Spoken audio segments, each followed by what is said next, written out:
Come ride the little train that is rolling down the tracks to the junction. Forget about your cares, it is time to relax at the junction. Lots of curves, you bet, and even more when you get to the junction. Petticoat Junction. There's a little hotel called the Shady Rest at the junction. Petticoat Junction. It is run by Kate. Come and be her guest at the junction. Petticoat Junction. And that's Uncle Joe. He's a moving kind of slow at the junction. Petticoat Junction.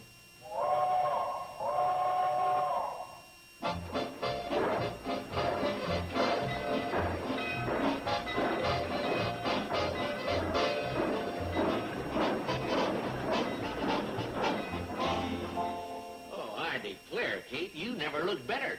You're prettier than the front page of a seed catalog. Wonder where Andy Parker is. I'm going to miss my connection, sure. Oh, he'll get here. He always does. And how long do you figure on staying in the city, Kate? Overnight, I expect. Yeah, just about that, too. I did that once at a grocer's convention, 1956. I'll never forget that hotel. Fancy? Why, they even had a fella in an admiral's uniform to open the door. Oh, well, that's pretty impressive, all right. Hey, what are you going for, Kate? Well, if you don't mind, Sam, I'd rather not say. Oh, I don't mind. Not a bit. I respect your privacy. If there's one thing a person's entitled to, it's his privacy. And I respect it. You got relatives there? No, Sam. You know I haven't. Well, I just thought some might have moved in. Not that I'm prying, mind you. I wouldn't pry for the world. Especially if somebody's going on private business. If that's what you're going on. That's what I'm going on. Yeah? Well, I don't want to pry. If you don't feel like saying anything, just don't say it. Good. I mean, if you got a secret, you can tell somebody, then it's not a secret anymore. That's right. Even if that somebody is a person that wild horses couldn't drag it out of. Sam, you really want to know, don't you? Well, Kate? Kate Bradle, why are you all dressed up? What's going on? Where are you going and what for? That's what I call a prior. oh, there's Andy. Oh, Kate, you're going to the city. Why? How come I haven't heard about this? Selma, does it bother you not to know my plans? Bye, Selma.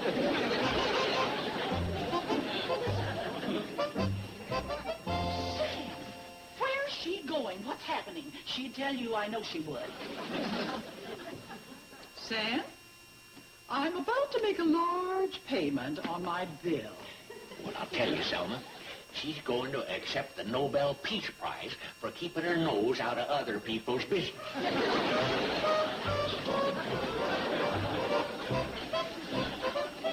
It's just not like Mom, going off to the city without telling anybody anything. You kids still fretting over why your ma went to town yesterday? Aren't you? Why worry about a thing when shrewd deduction gives you the answer? Uncle Joe, you know. You figured it out? Oh, yes, my dear, elementary. Take this magazine, for instance. Observe what it contains. It's just an ordinary magazine. Ah, yes. But check this ad on page 86. How to find your perfect mate. That's a new science fiction way of finding out who goes with who. You fill out this form, tell them all about yourself, your likes, your dislikes, everything. Then they send it through this big machine, and out comes your perfect mate. I sent in one once. And they sent back your perfect mate? Well, I guess at that time they hadn't quite worked all the bugs out of the system. Why? What happened? Well, they said my perfect mate was a Cocker Spaniel named Ralph.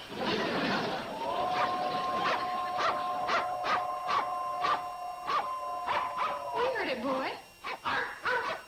Big deal. If you're so smart, why don't you bark before we hear the whistle?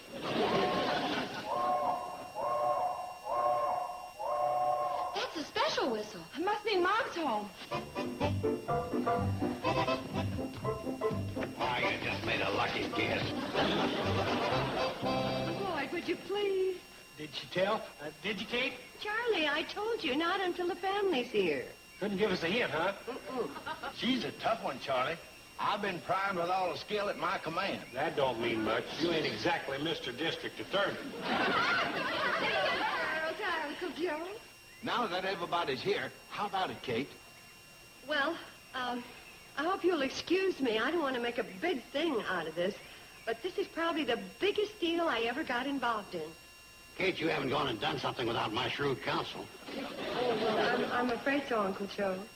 All right, let's have it. How much do they stick you for? Well, according to the figures I have here, it's the other way around. What do you mean, Mom? What figures? Yeah, Kate, what's the deal? Well, I've arranged to sell the hotel. Sell the Shady Rest Hotel? It isn't so. You're kidding. I had a feeling I should have gone along with you. No. Let's all go up to the hotel, and we'll have some refreshments, and I think I can show you that we really have cause to celebrate. Okay. Gee, I didn't even know she was thinking of trying. If it's not too much trouble. Oh, no trouble at all. Anything for a tycoonist.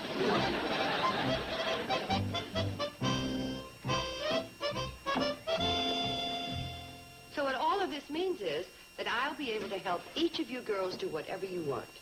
Finish college, travel, have a career. I'll even be able to help a little when you get married, too. Then when all the birds have flown the nest, Uncle Joe and I will be able to sit back and take it easy. Hey, now you're getting to the good part. Only kidding. Tell the truth, Kate. I got to admit you swung a pretty shrewd deal. Guess some of the old Carson cunning rubbed off over the years. Yeah, I guess that's what it is.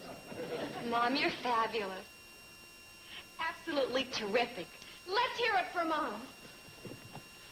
Clickety-clack, clickety-clack. What's the best rain on the track? Cannonball! Cannonball? That's the only cheer we know. It's the spirit that counts. Oh, of course it is. And in that case, thank you and toot-toot. Oh, my gosh. Speaking of toots, that reminds me. We were supposed to be in Pixley at 2:30. It's almost that now. Don't worry, we'll make it up. How? We won't go.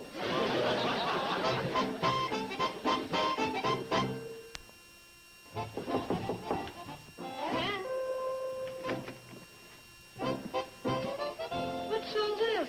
Breakfast in bed for the big wheeler dealer. Oh, nonsense. I haven't had breakfast in bed since I had you. Well, you're going to have to get used to living a life of leisure, so you might as well start now. And are you happy about all this? Oh, Mom, I'm just as proud of you as I can be, making a big deal like that. Well, that doesn't answer my question. Are you happy about it? Well, there is one thing. Yeah? If we leave, what about my career with the Hooterville Hawks? Honey, you're graduating. You won't be playing anyway. Yeah, but I'm up for coach. Oh, Casey Bradley. It might be my life's career. One fine day, that little fella with the bow and arrow is going to come along and choose you for a target and shoot you right out of the coach's box. Really? Well, I hope so. I wouldn't want my grandchildren running around saying my mommy is a baseball coach. Thanks.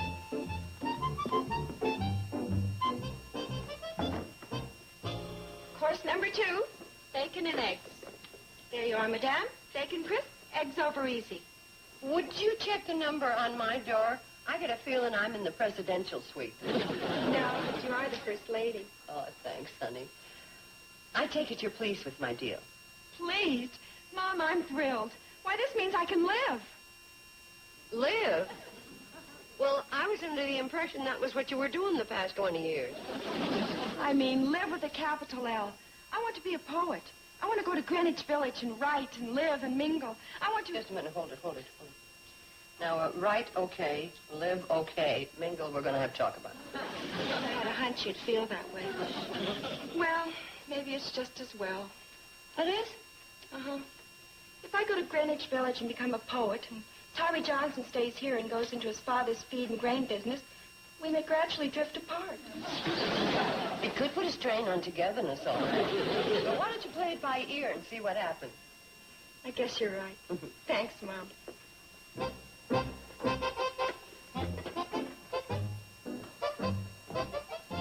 What are you doing, Mom? Taking inventory? No. I'm making up a shopping list. Life goes on, you know, and we'll be here a while yet.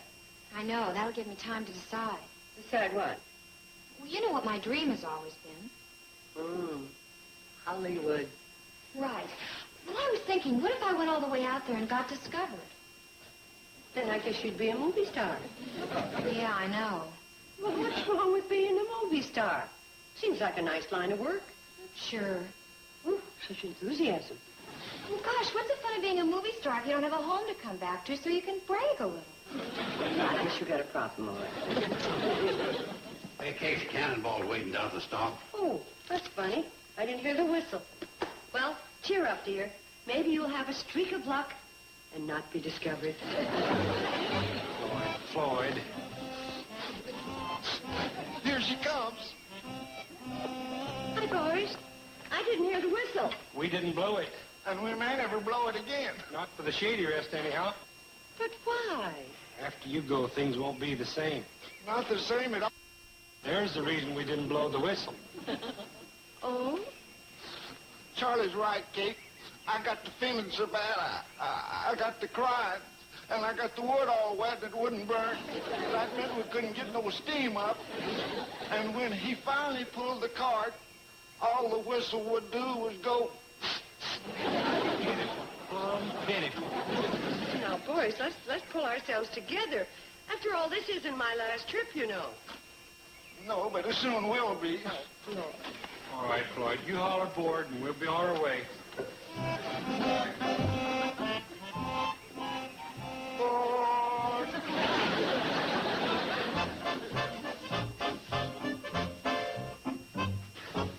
Grandpa, I'd appreciate your taking your whittling outside. You're getting shavings all over the floor. You're right, Sam. Worst winter we've had since 1906. No, Grandpa. I'm talking about shavings on the floor. Well, that's up to you. If you want to shave on the floor, go ahead. I prefer standing in front of the mirror. You know, Sam, you may be great shakes as a grocer, but I won't give you anything for sweeping. Look at all them shavings you left on the floor. Drucker store? Oh, hi, Sarah. Yeah, I heard about Kate Bradle going to sell the Shady Rest. Yeah, well, I'll feel as bad about Kate leaving as you do. Oh, Sarah, Kate's just coming in the store now. Hello, Grandpa. Sore head's on the phone talking to Kate. I'll do that, Sarah. Kate, Sarah says she's very sorry to hear about your leaving. You know, if you don't mind, I'll finish my whittling outside.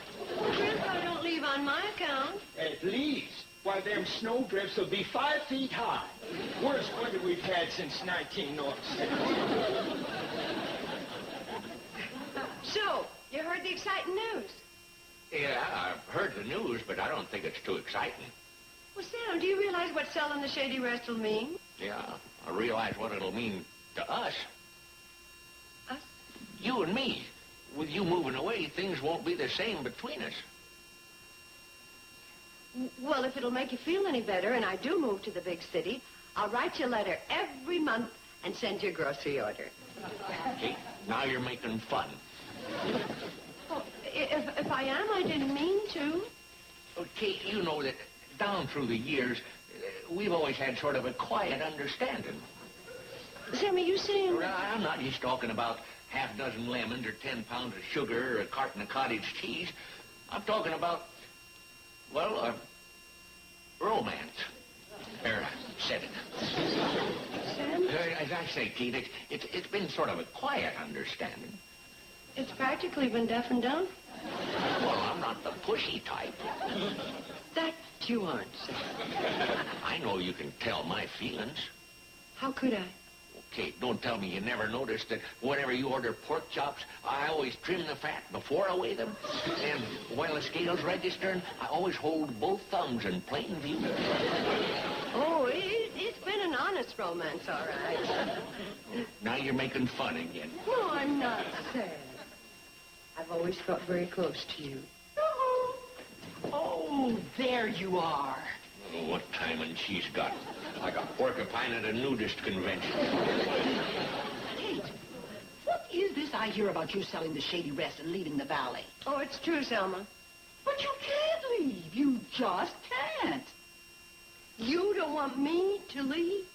Oh, I wouldn't say that. I didn't think so. Oh, that didn't come out right, Kate. I just don't want to see you leave. Why, Selma. Oh, we've had the most beautiful rivalry. You're the only worthy opponent I have in the valley. It just won't be the same, railroading through legislation in the every other Wednesday afternoon discussion club. Without your familiar, I object. You're the one who says I object. Oh, well, without you, I won't have anything to object to. Oh, if you leave, who am I going to... Despise? There, see how I need you? You always come up with the right words. It's been a beautiful relationship, all right.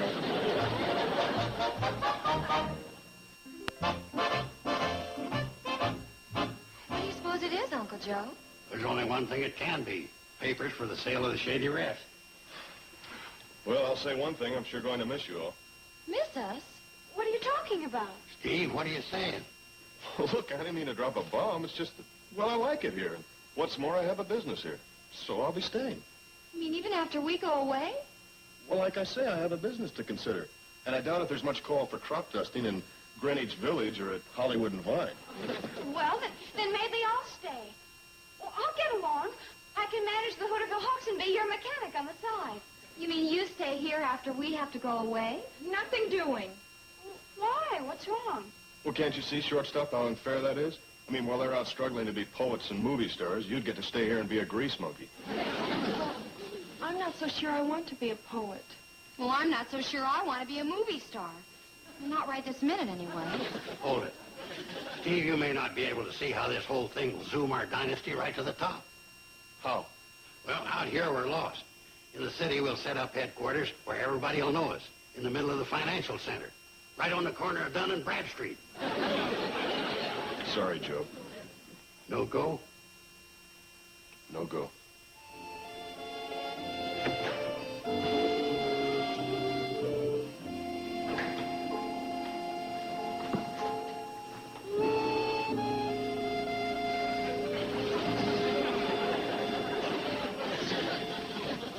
Don't tell me, let me guess, we just inherited $1 million. No.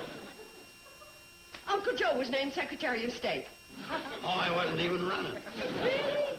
Well, it's going to be hard to guess what put those big smiles on your bright and shining faces. What did it? Oh, thank you.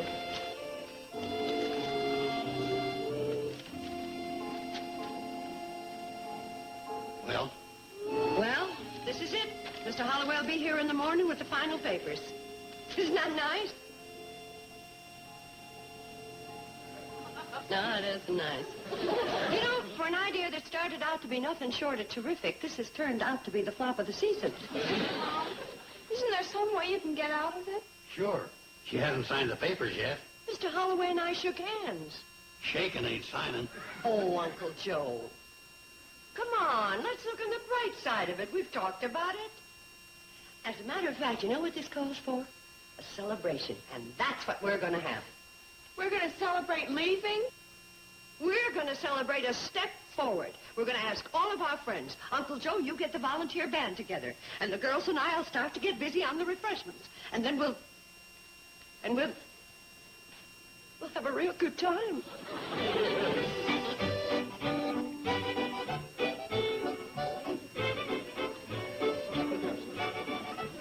Here we go, some refreshments.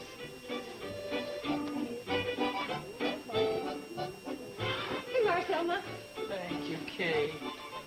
Why, Selma, you actually sound sad.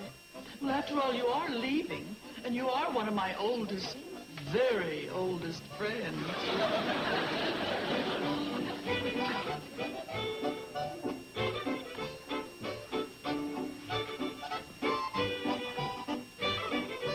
Oh, come on. This is a party. It's supposed to be a fun-filled occasion. Uncle Joe, have the band play a number. It might liven up the party, huh? Sure, Kate. Can you fellas play Tiptoe Through the Tulips? Sure, but it'll come out hot time in the old town tonight. How come? Because that's the only song we know. That song we played the other night at rehearsal wasn't Hot Time in the Old Town Tonight. It was supposed to be. No wonder I got through leading before you got through playing. All right, let's try it. Well, Sam, will you wake up, Grandpa? Hey, Grandpa! I thought you caught me napping, didn't you? Grandpa, we haven't started to play yet. Oh, I don't mind if I do. My feet are killing me. All right, let's take it. Hold it, Joe, hold it. What now? He's not ready to play. I'll have to sit this one out, fellers. How come? Just thinking of Kate and the girls moving away made me feel so sad, I lost my pucker. I feel as bad about it as you do, Floyd, but we got a party going, so let's play. A 1, a 2.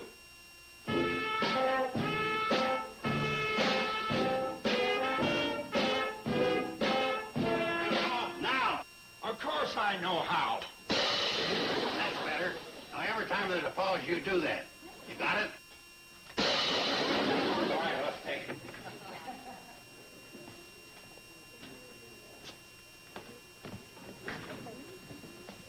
Mr. Holloway. Mrs. Bradley, I didn't intend to drop in on you at this hour, but I ran into this young man in Pixley who was kind enough to fly me down here. I figured why stay at the Pixley house when you'd enjoy Shady Rest hospitality. He's one of our biggest boosters. Let's go into the dining room where we can talk quietly. Fine, I have all the papers in order to sign. Hey, Joe, who's that fella? That's got to be Mr. Holloway, the man that Kate's selling the Shady Rest to. Joe, don't say that. You made me lose my pucker again. Everything's written up as we discussed it, but you take your time if you'd care to look it over. If you don't mind. Kate signed yet, Joe? Not yet.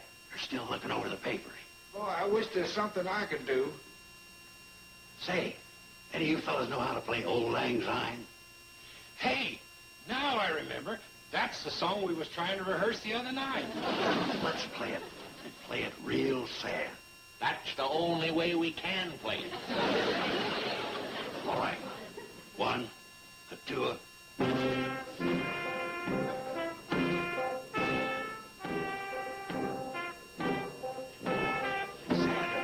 Sadder, Sam. Joe, how can you get sadder on the drums?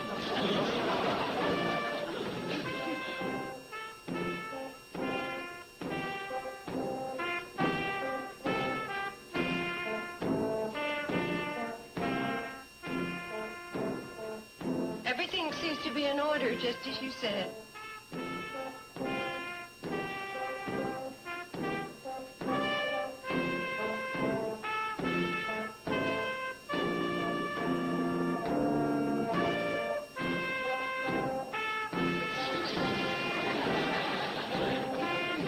Floyd, don't get any sadder. We'll start making bubbles. We'll have champagne music.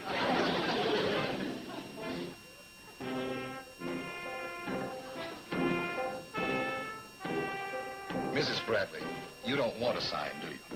Oh, but just at the moment, I understand.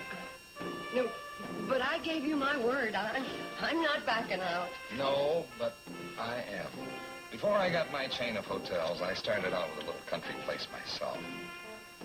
I think I realize what you're up against. You know something, Mrs. Bradley? I envy you. Thank you. I'm not going to sell. Mrs. Bradley's not selling the hotel. Oh, Mr. Carson, Kate isn't selling after all. Hear that, fellas? Kate ain't selling out. Hey, Grandpa, do you hear that? Huh? Kate ain't selling out. No, I ain't got to go. All right, so there's our theme song.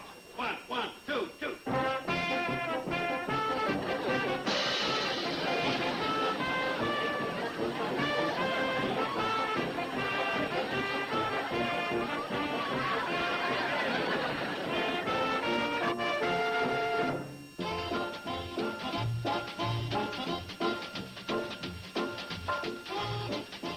Nick at Night's TV Land has uncovered 3 rare television oddities from our huge archives. Annie Potts in Good Time Girls, George Wendt in Making the Grade, and Rock Hudson in The Devlin Connection. They're big stars on the little screen on Saturday Cavalcade, starting at 12 noon Eastern, 9 Pacific. Now stay tuned for Green Acres, next on Nick at Night's TV Land. Petticoat Junction.